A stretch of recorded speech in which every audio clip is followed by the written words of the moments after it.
Oui, bonjour. Aujourd'hui, on a le plaisir de faire l'essai et de vous présenter la nouvelle tablette Samsung Galaxy 10.1. Une tablette qui offre un format vraiment intéressant. On parle de 10.1 évidemment pour la grandeur de l'écran. On parle d'un appareil très bien monté également.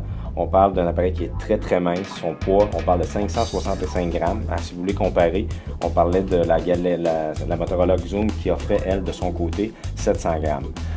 Au niveau de la conception, très intéressante avec un appareil photo, évidemment, sur l'appareil qui est intégré. Un appareil photo et vidéo qui offre 5 mégapixels pour prendre et capter de la vidéo, de la photo. Et pour faire du vidéoconférence, on parle également ici d'une 2 mégapixels qui est au niveau de l'utilisateur. Donc, ceci est intégré au niveau de Samsung. C'est une des premières options qui est intéressante. On a pu voir également la qualité du fini qui est très bien. Au niveau de l'appareil Samsung. Au niveau de la mémoire interne de l'appareil, on parle d'un appareil qui offre 16 GB de mémoire interne. Fait à remarquer, il n'y a pas d'extension au niveau de carte SD. Donc, on a ici l'entrée pour la carte SIM, mais il n'y a pas d'entrée SD, donc pas possibilité de faire de l'extension de mémoire au niveau de cet appareil-là. L'habillage de l'appareil, on parle toujours d'un Android 3.1 à l'intérieur. Par contre, au niveau de l'habillage, c'est l'habillage Samsung.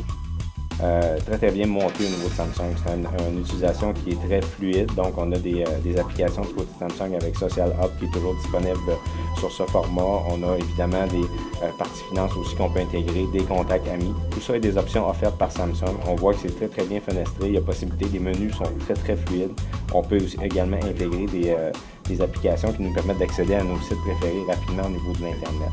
Donc, au niveau de l'habillage, chapeau au niveau de Samsung. Fait à remarquer également, c'est que, évidemment, comme c'est une technologie qui est Android, on a également accès maintenant au magasin Android Market qui nous offre plus de 350 000 applications qu'on peut aller chercher directement, qui vont nous permettre d'accéder à des Skype, des LinkedIn, Dropbox, Twitter et compagnie. Donc, il faut aller chercher ces options-là lorsqu'on fait l'acquisition de cet appareil-là. Un bel appareil qui est offert, je vous dirais principalement en deux formats. Un format qui est offert uniquement au niveau Wi-Fi.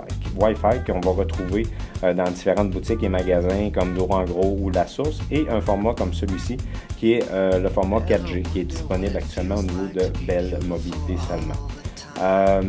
Le point positif de cet appareil-là, le poids, le format, la couche, ça s'utilise très bien, la rapidité du microprocesseur qui offre un dual-core 1 GB.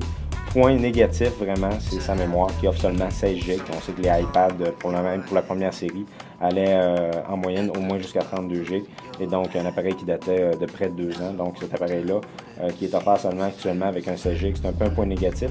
Et également, qu'il n'y a pas la possibilité de mettre de micro-carte SD est un point qui est également négatif au niveau de cet appareil-là. Mais outre cela, ça nous permet quand même de mettre plusieurs vidéos, plusieurs photos à l'intérieur.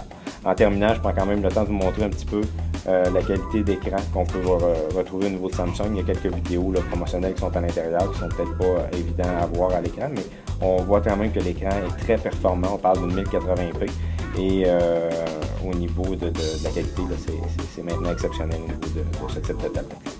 Donc, c'était Babiole avec la tablette Samsung 10.1.